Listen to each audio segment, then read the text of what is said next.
Good afternoon and welcome to today's webinar with the Coastal Housing Partnership. Our local real estate agent panel today is with Elizabeth Breen and Lorena Regalado, and we're excited to have them here to share some insights and thoughts and help on the real estate and purchase process. My name is John Peterson. I'm the Executive Director of the Coastal Housing Partnership. And as a part of your employment, your companies are members of the Coastal Housing Partnership, which allows you the benefits of our program. And part of that is a commission credit from real estate agents, including our two presenters, and the full list of network partners is on our website. But they offer up to 20% discount or commission credit towards closing costs.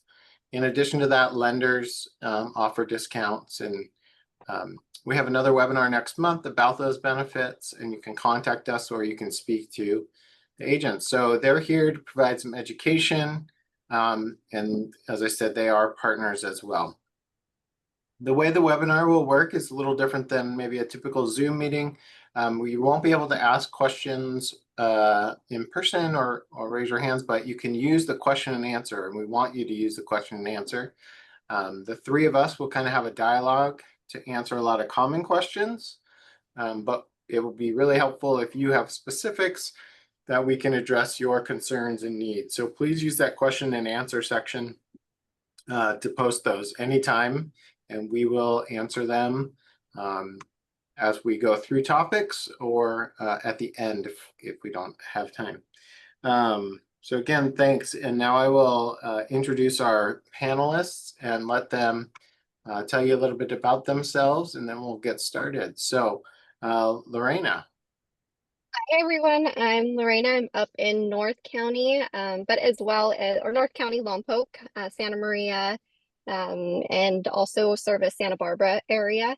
Born and raised in Santa Barbara, so very familiar with that. But when it came time to purchase, we had to make a hard decision of either buy a fixer-upper out in Santa Barbara for 1.2 million or be real comfortable with a 3-bedroom, 2-bath, front yard, backyard, dogs, kids, etc. to fit all of us up here in Lompoc. So that's the route we went, and we have no interest in going back. So that's kind of the gist of of me and my family.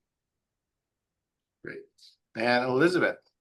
Hi, everyone. I'm Elizabeth Breen. I'm a full-time agent at Village Properties. I specialize primarily in the Santa Ynez Valley, 34-year resident of the Valley, very, very rooted in the community here. My kids and now my grandson being raised in this area. And I just really love letting people get to know our area, and have been working quite a bit with people from the Santa Barbara area who are looking for a little bit more than they can purchase in Santa Barbara, as Lorena pointed out. So I'm looking forward to working with you guys today and give you as much information as we can.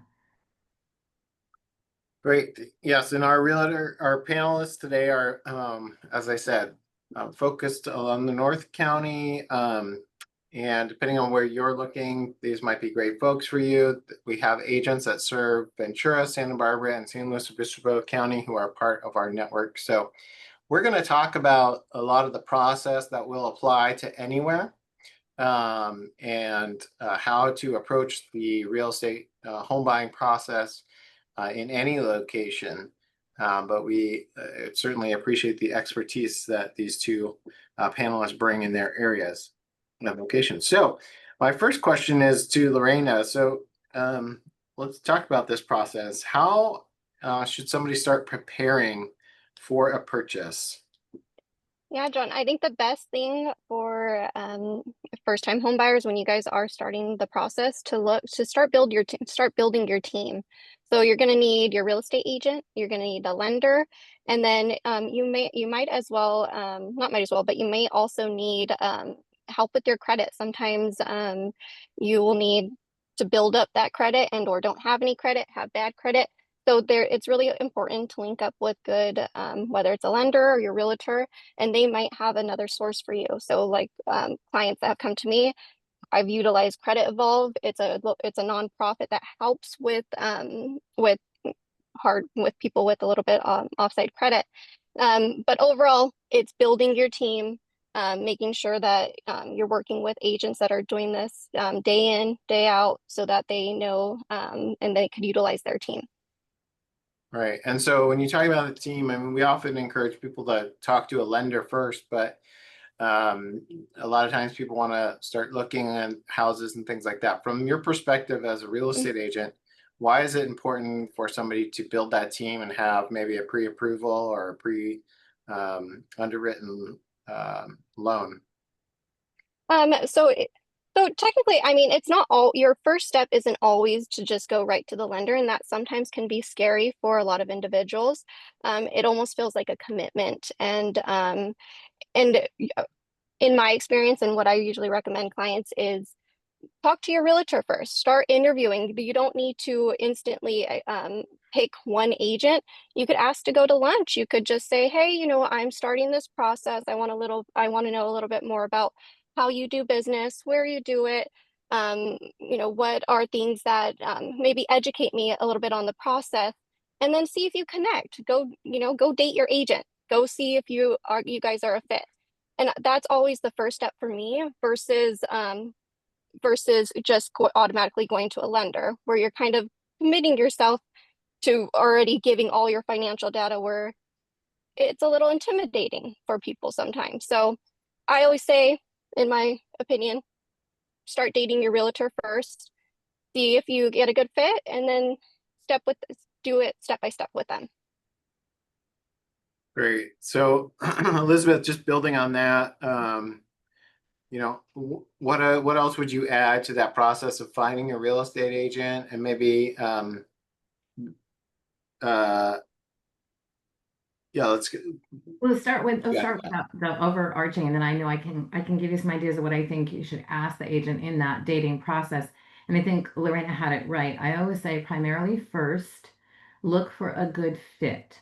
This person that you're hiring is going to coach you and guide you through one of the biggest transactions you'll have in your lifetime, both emotionally and financially. So you want to feel they're listening to you, they're approachable, they're always going to be on your side, they're going to help you negotiate.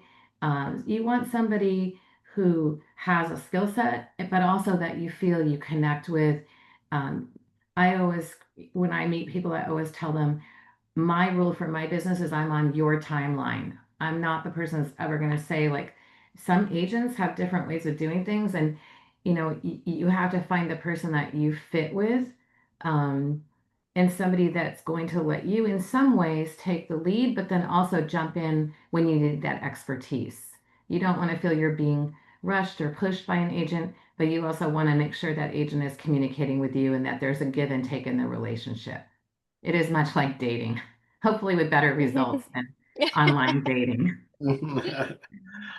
Yeah, so in that dating process, what would be some specific questions you might want to ask your realtor to figure out if they're a good fit for you? I think there are kind of three main points I always recommend, and I get a lot of questions just in my day-to-day life about real estate because I've been in the area for so long. Even when I'm not being looked at as somebody's agent, somebody already has an agent, but they're like, what should I ask? So the first thing I always would say is you want to make sure that the agent you're working with is available to you. I would say choose someone who has a full-time commitment to the profession, not that's doing 3 other jobs and won't be available. The client might be available during the day, might be available at night, might be available on the weekends, might be available all three. You want that person who's available on your schedule. They're there to help you. So that's, to me, always number one. Somebody is watching the market carefully and somebody who's available. I also like to really make sure people understand, and a lot of people don't know this distinction. If you're a buyer, even if you're not a first-time buyer, agents, let me back up. Consumers can see property on Zillow and on the internet, but they won't see everything sometimes. And there are different multiple listing services that the agents can look at to see what's on the market. In our area, there are two primary ones in Santa Barbara County. There's one for Santa Barbara proper in Montecito, and there's a separate one for North County. If you're purchasing or thinking about purchasing in North County, you want to make sure your agent's a member of the North County Regional Multiple Listing Service. That means that they have connections with the agents in that area. And vice versa. If you're purchasing in Santa Barbara, you want your agent to be a member of the Santa Barbara Multiple Listing Service. People always ask when they're selling their home, which services do you belong to? But the buyer should also ask this question.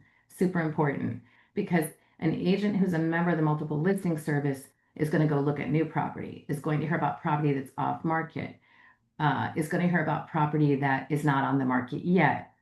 Last week I went and looked at a property in a specific neighborhood. Word got out that maybe I had somebody who wanted that neighborhood. I had an agent call me and say, hey, I have something coming on in that neighborhood in 2 weeks. But if you're not networked to the people in the area you're looking in, your agent's going to miss those things.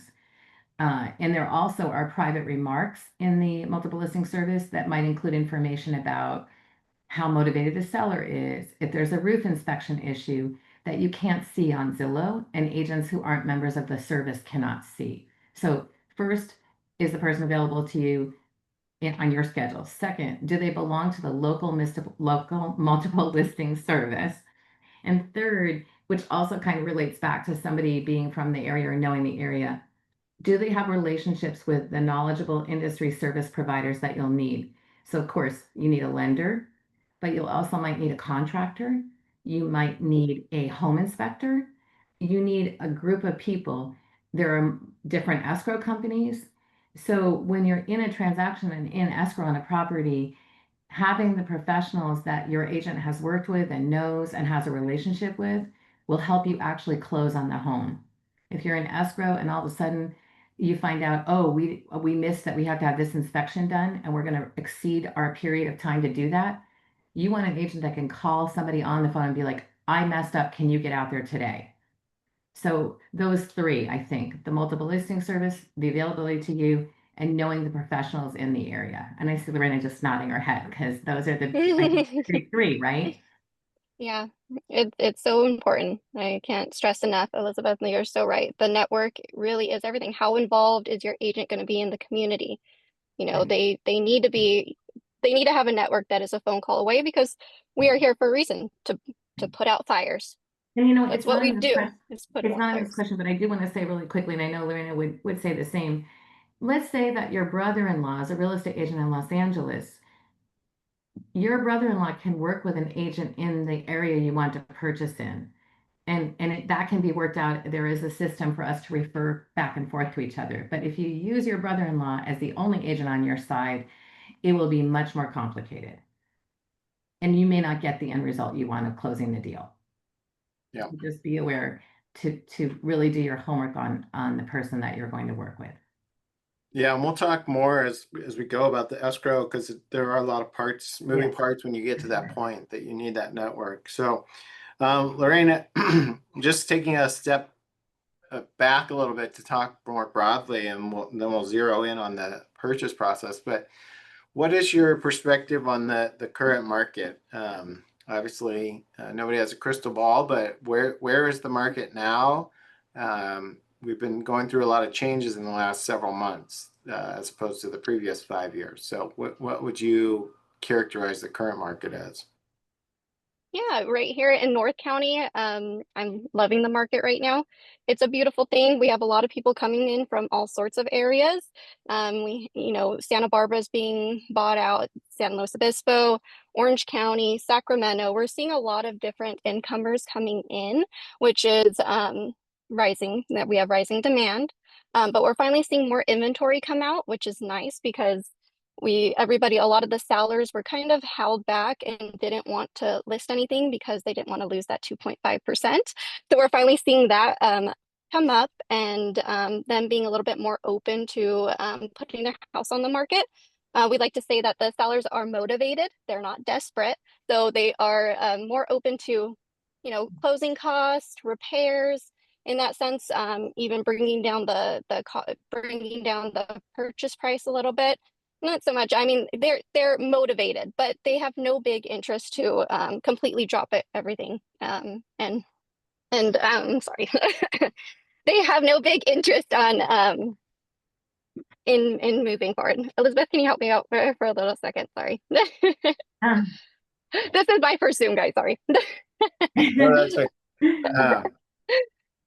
No, that's great. And Lorraine, I don't know if you have more to add, or Elizabeth, if you want to jump in there. I mean, yeah, you kind of talked about the sellers are kind of having a different approach. Do you I have think I would any? say we're seeing a more balanced market. We are not in the timeframes that we were in during COVID and right in the 2020, 2021, when interest rates were very low and people were able to work remotely, and people were, I think, just in a mindset of wanting change. And now we're in a different kind of world. But what that does mean is that even here, I see opportunity and motivated sellers. And there is actually a little more time now to kind of pause and make decisions. Where in the past, I think when the market was super hot, it was just like make a decision or lose the property. Yeah. Now you can go look at something, you can think about it, you can talk to your agent, you can strategize. Maybe you have to sell something else if you're not a first time buyer. So we are definitely in a little different world, but also we don't have a huge amount of inventory. Our sales here in the Valley are almost identical to date as what they were last year. It's just they're taking longer. So if you do go and you see a property and you think this is the one, then I wouldn't hesitate. But if you see something you're kind of on the fence, I'd take a pause and ask your agent if something else is coming on. What do they think about the opportunities? And you have a little bit more time to be comfortable with your decision making. Yeah, and then in the North County over here, if we're seeing properties that are nicely done, priced well, those will move fairly quickly. Yes. So it's Yeah. more so those that are kind of that we have a lot more outdated properties. Those ones are coming up still good price, but you have to put some cosmetic work into it. We're seeing those sit on the market a little bit longer. So if you like a property that's more move-in ready, we do suggest that you kind of do not wait on it too long. But you do have that little flexibility of, Yes. not just go, go, go. Yes. And that's why I always want to go back and at the very beginning sit down with that agent when you've decided on your agent and give them your wish list and kind of what are your non-negotiables and start really honing in on what you're looking for because you do have a little more choice now than you did a couple of years ago. So just to add on to that, Elizabeth, what are some of the ways that we can start to identify those homes? What are some of the best ways to start looking at? Yeah, so interesting. I do a lot of open houses on the weekend, and I see a lot more people coming in without their agent, even if they do have an agent, and that is fine. A lot of people are like, we just want to get up on a Saturday and go look around and not take up our agent's time, and we're going to do other things, and that's all great. Of course, you can set up a Zillow search. You can set up a search on Realtor.com or Redfin for a specific area you're interested in price point and keep watching when something hits the market. So of course, one way, there's always around here and probably all over North County, a lot of word of mouth. A neighbor knows their neighbor's going to sell, that kind of thing, and people start talking. So there's word of mouth, there's internet, there's your agent looking diligently for that wish list that you've come up with. The only thing I would always say is that if you stop in an open house, just be very aware that the agent there is there to represent the seller. So you don't want to give them too much information because down the road, should you decide you want to purchase that home, you want to leave some privacy and you want to negotiate with your agent on how to purchase that home. So you don't need to give the agent a lot of information that they can use later in a negotiation. No. Go in, take a look around. Maybe you tell them I'm working with an agent. Here's the name of my agent. Or you say I haven't decided on an agent yet.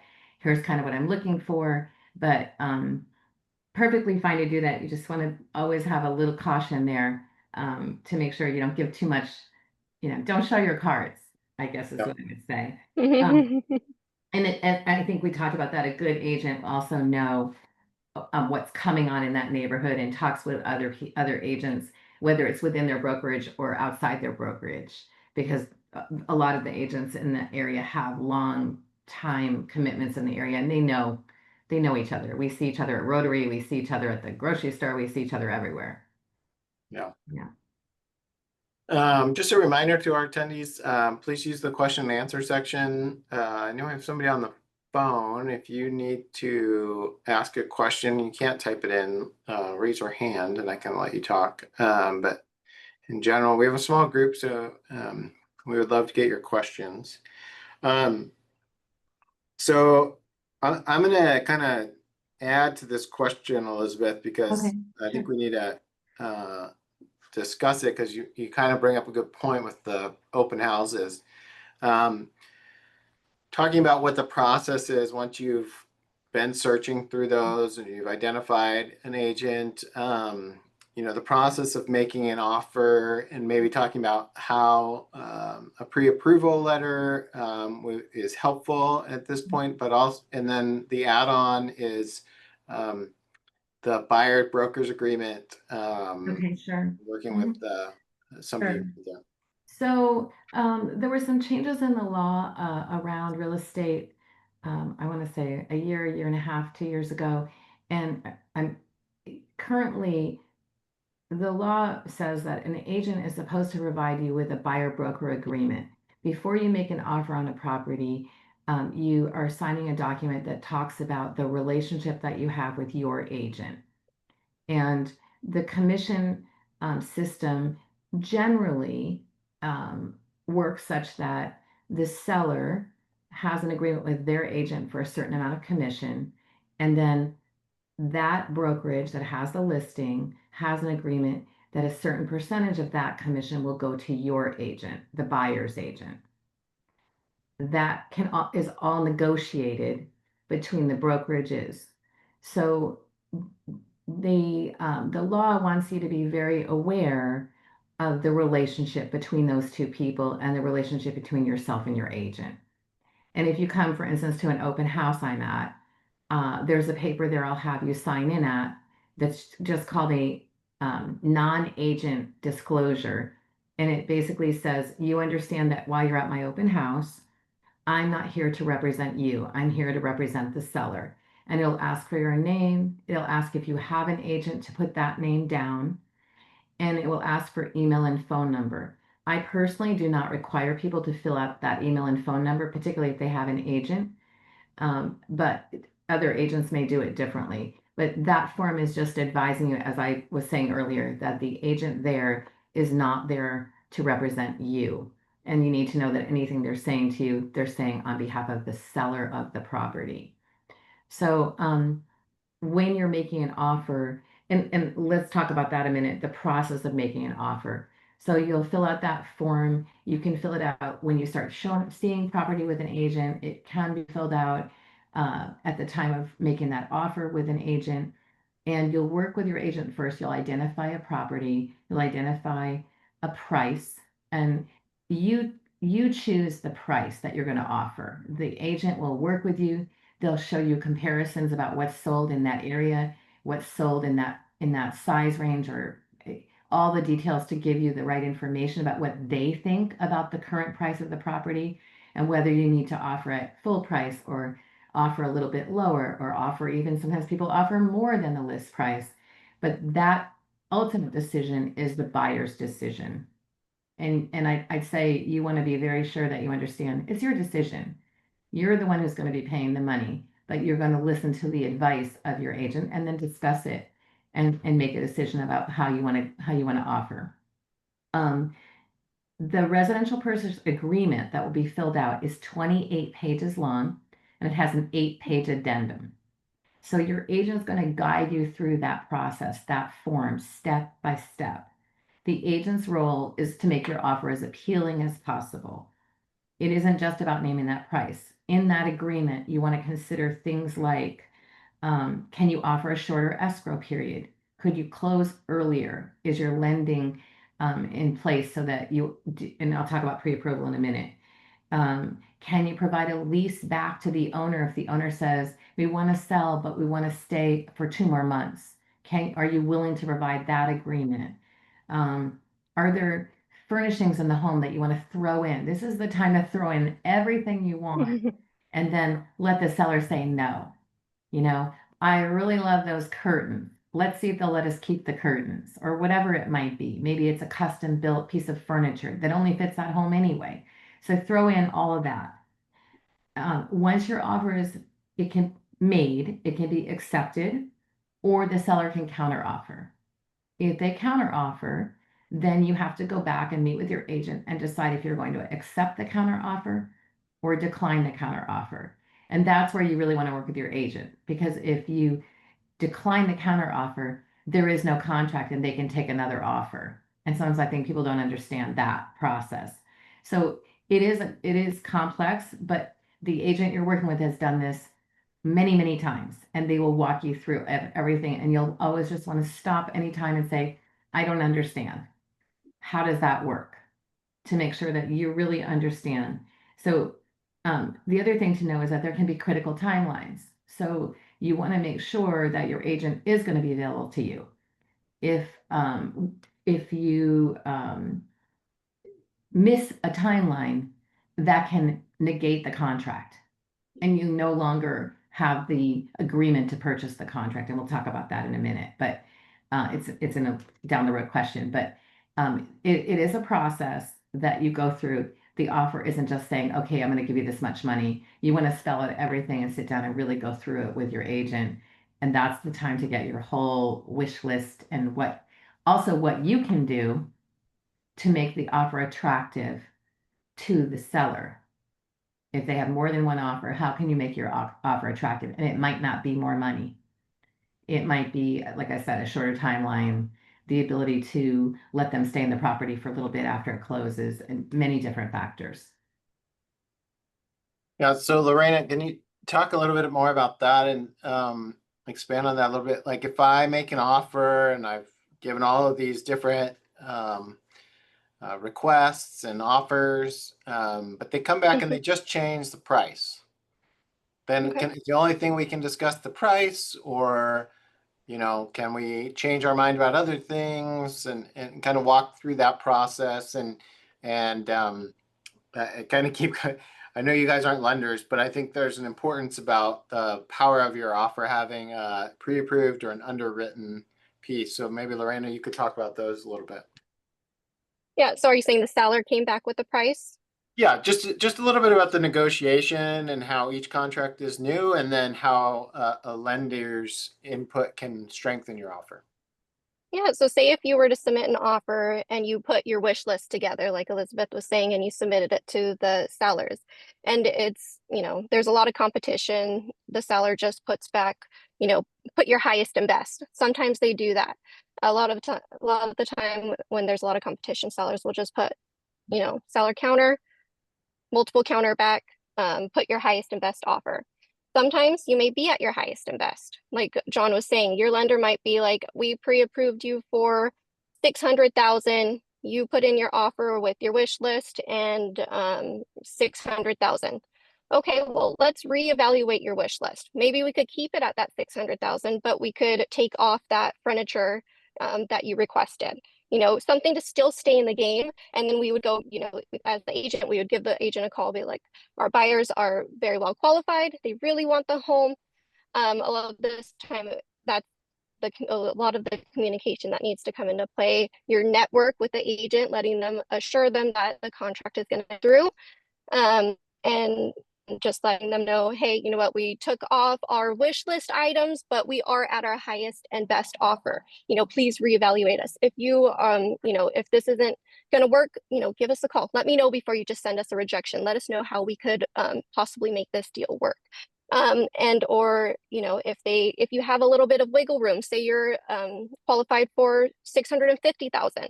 And the seller wants you to be at, or seller counters you highest and best. Okay, well, let's talk to the lender. Let's have them draw a worksheet and see how much that mortgage will be if you do go in at that 650. And so we'll sit down, we'll break it down, we'll go with the lender, we'll talk about it. She'll show you a new rate sheet and show you, look, if you're going to go in at 650, this is what's going to be your monthly mortgage. Are you comfortable with that? It's all like Elizabeth saying, it's all your choice. It's your decision to be like, I really do love this home. It's in a great area. It's in a good school district. I want to set roots here. So then you would proceed with sending back, accepting that seller counter offer. You're accepting it by saying, okay, I'm going to put my highest and best, and you're going to send a buyer counter offer back out stating I am willing to go up in price and be at 650,000, and hopefully the seller will accept it from there. Yeah, so we have a good question about that. And I think what they're asking is, let's say you make an offer at list price. Can Hmm. the seller come back at that point and be higher, back higher than their list price, or kind of talk through that, how that might happen, or um, Correct, because you're when you're submitting your counter offer back, you are giving them an opportunity to reject, accept, or negotiate on that behalf. So it's not an automatic acceptance. No. The seller can come back and say, um, I see your buyer counter offer, sales price to be X. Yes. I think Elizabeth, maybe you want to add to that. I mean, I think Hmm. in general, the prices don't go above list price unless they have multiple offers, but it's certainly all negotiable. But what do you guys see, or um, what would you add to that, Elizabeth? Yes. So I have seen some cases where there are multiple offers and they go back and forth with more than one party. And sometimes they'll go back and forth. Sometimes they'll say, as Lorena said, highest and best. I'm not seeing that as much now. We saw a bit of it here in the valley with people from the Palisades who really needed to find homes, and some of them, you know, would pay whatever it was going to take. They would identify property and decide this is where we want to be. And I'm sure a very emotional time for those buyers, understandably. And so we did see things selling for over ask, and things can sell for over ask, but um, I'm not seeing that in this current scenario. But yeah, so you could come in with an offer and the offer could be rejected, and then you could receive a counter offer. And then you can decide what you want to do with the counter offer. You don't generally see where your original offer is at list price and it's rejected. We're No, talking and about, I was mostly seeing that back in 2020 when the market was really hot. When it's right, hot, yes, right. all things sellers will Multiple ask offers for. change Yeah. everything, right? But Hmm. if you're the only offer out there and you offer at list, generally speaking, unless your conditions are outrageous or can't work, and then the agent should be able to work that out, you're usually in pretty good shape. And often you'll see, and I think we have a question about escrow. I don't know if you want me to kind of transition to that, John, but you will sometimes see um, offers change a bit during the process of escrow. And we can talk about that in a minute, I think, because I see there's a question about escrow coming up. Yeah, I think that was the yeah, they said to clarify, the question was regards if you are the only offer submitting at asking price. And I would say, the counters aren't always about price. Maybe they're like, great, you're at asking price, but Elizabeth, as you mentioned, that other contingencies, um, maybe their counter would be in regards to other things. No, we don't want to wait 60 days to close, or we don't want to. Correct. Can you close sooner? Or it could be the seller has already identified it as an escrow on another property and they need to close sooner. Yeah, So there are all these little nuances that have to be worked out. But generally speaking, yes, if you offer the list price and you're the only offer, that price is not a factor. They're not going to come back and say you have to pay more now. They listed it at a certain price, right. and you know, And that's what that's they're the looking price, for. correct? Yeah. Hmm. And then they said, what are your thoughts on blind offers? Blind offers. So we have a lot of agents here who will not even take blind offers, especially during COVID. A blind offer would be, I offer on a property I've not seen.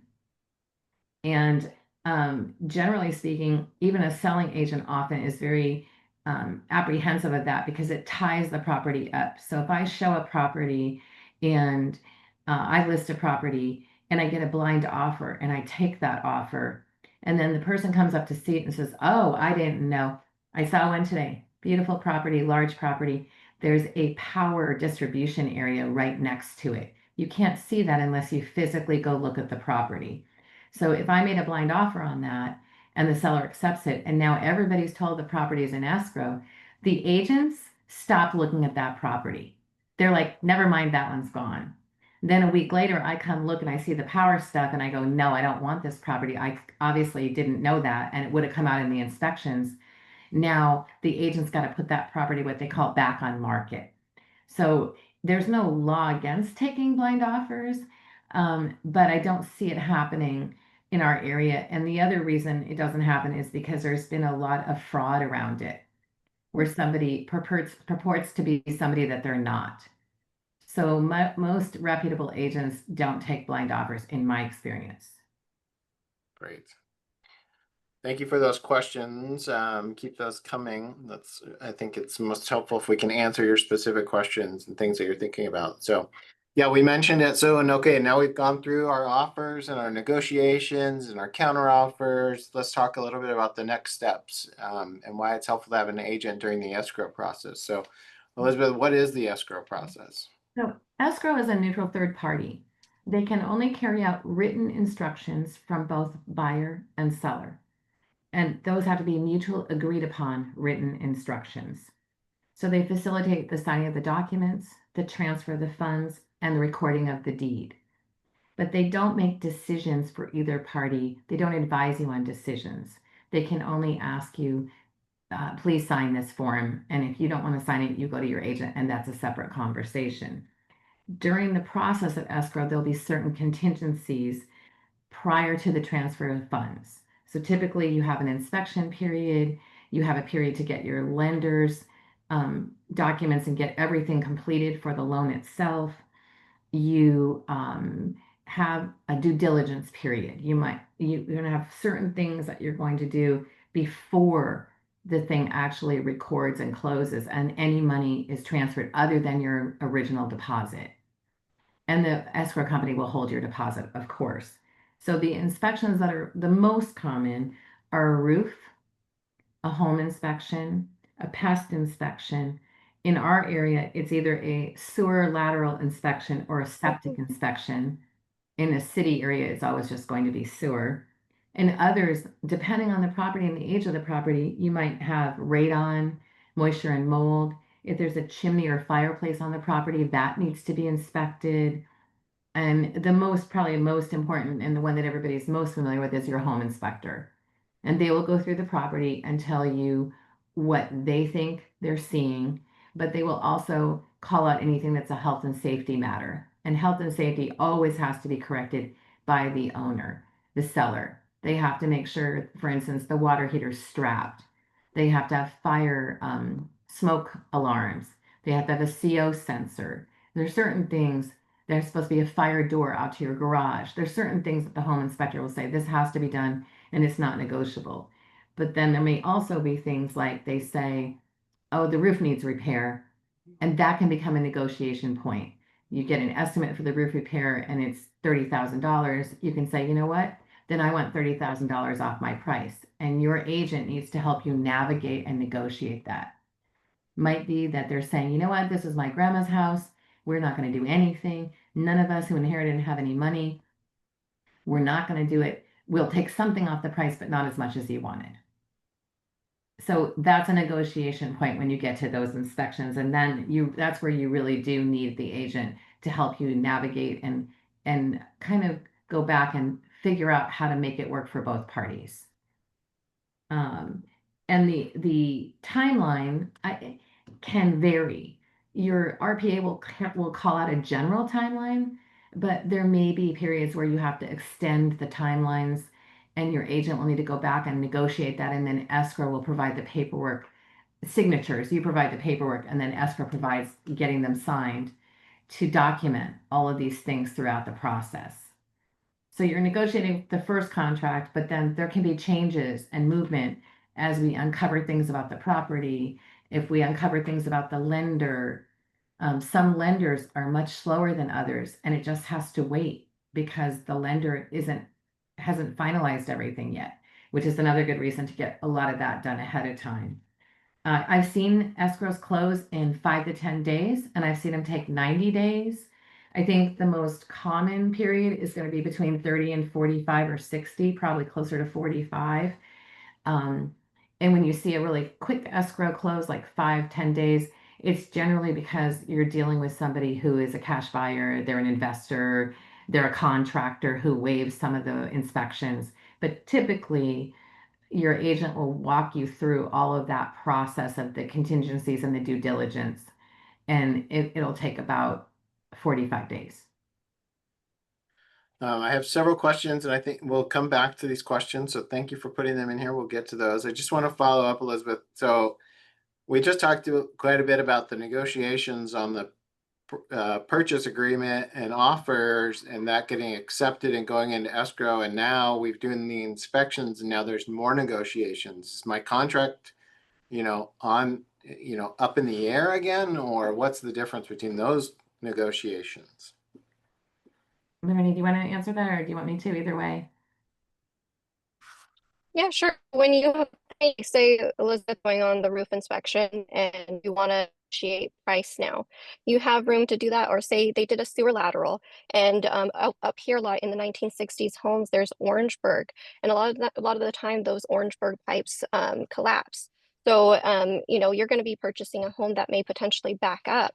So a lot of the time, one, we would get sometimes we may need to do an extension because now if we see that that pipe is just about to collapse, we'll put in an extension if we need to. We'll get the plumber out there, we'll get their quote, and once we receive that back, we'll then write up a repair request and then contact the agent, say, hey, this, the sewer lateral came back. It looks like it's going to need a all new sewer lateral.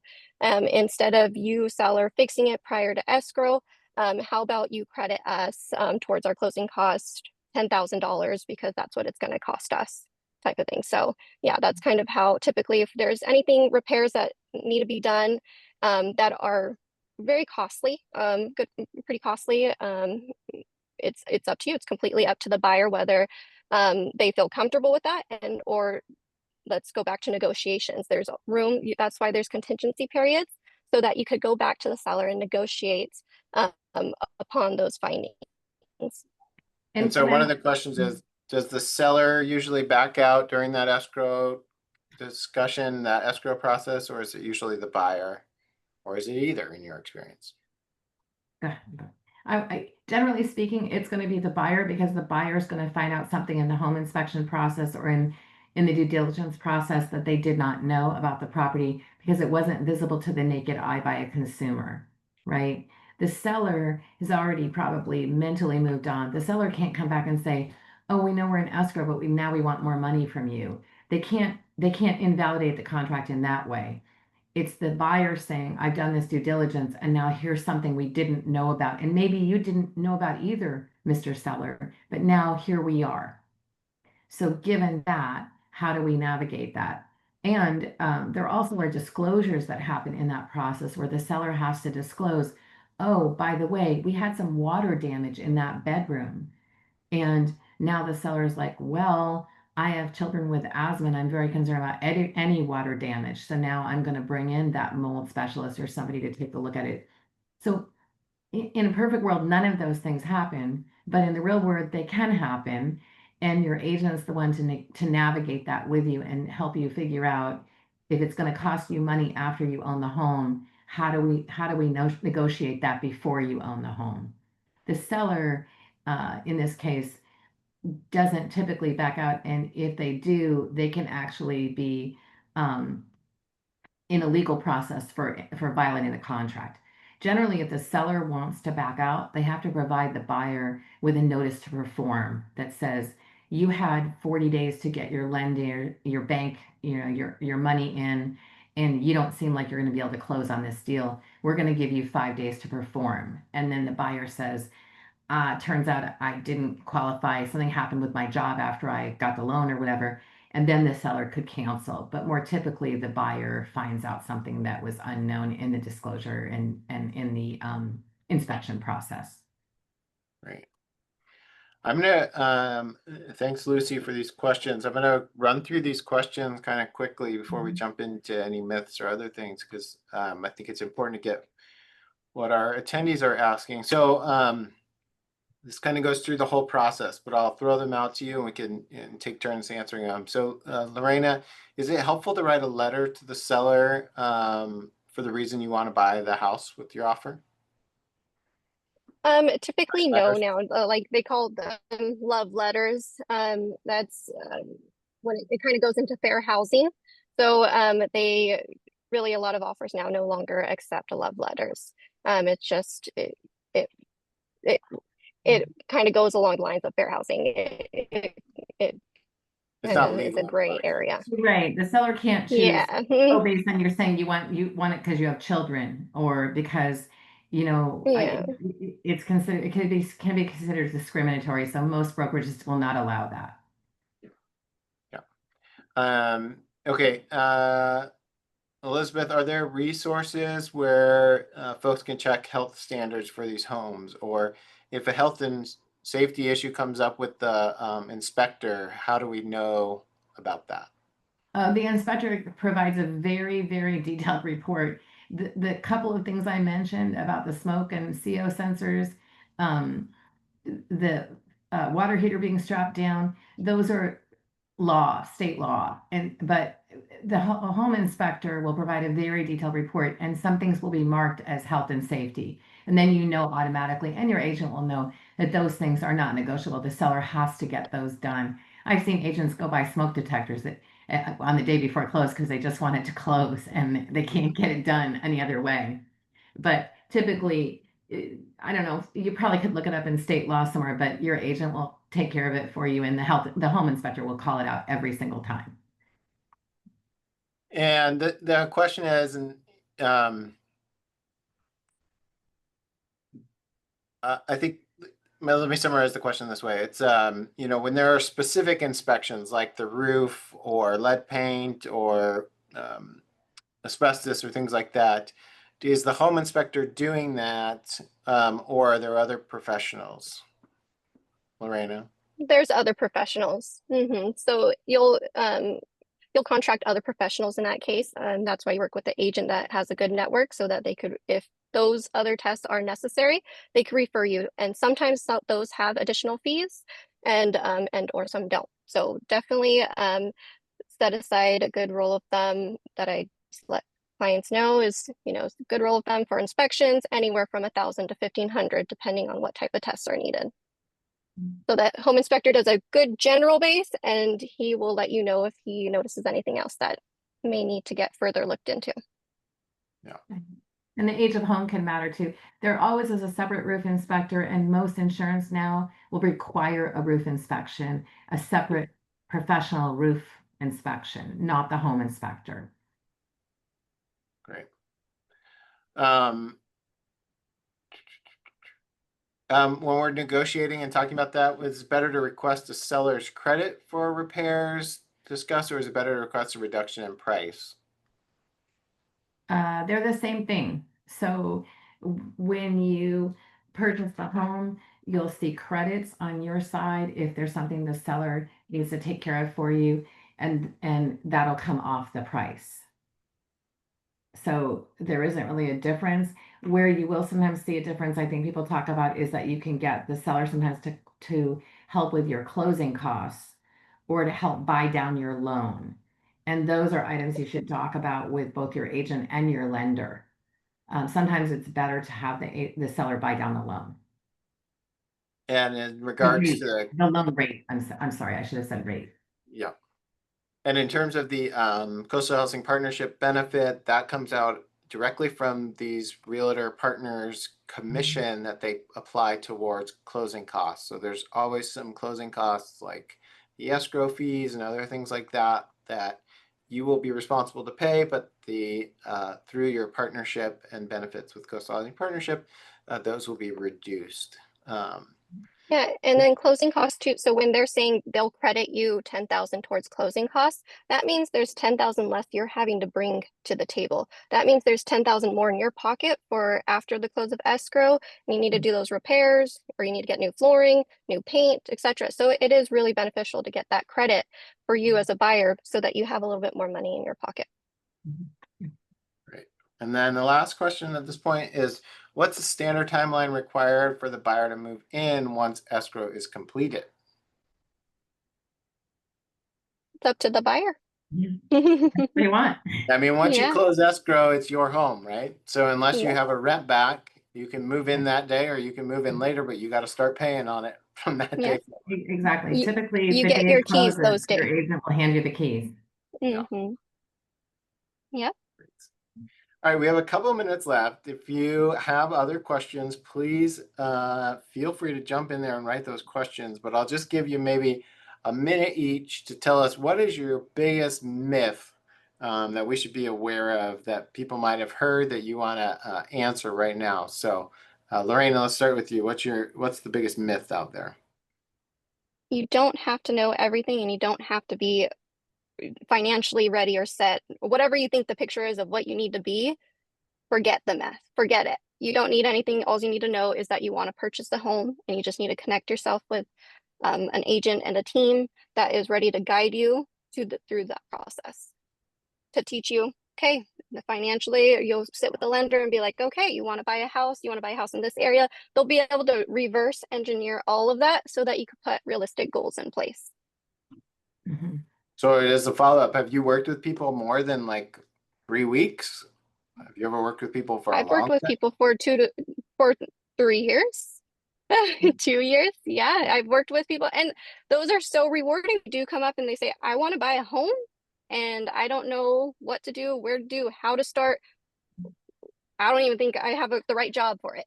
Okay, great. Let's get you connected with my team. Let's where you're at. It's called the discovery let's figure out, let's discover where you're at and where you're trying to go. And let's help strategize a plan to get you there. Yeah. Right. Yep. Yeah. So we've How had about you, people Liz? change jobs, allocate moving. Yeah. Great. Yeah. Elizabeth, your biggest myth. I think probably that you don't need a realtor, and I think we've covered a lot of it. But I will say we all remember the days when you wanted to buy a car and you had to drive around to the car dealers, and then you had to deal with the manager coming to talk to you and all of that.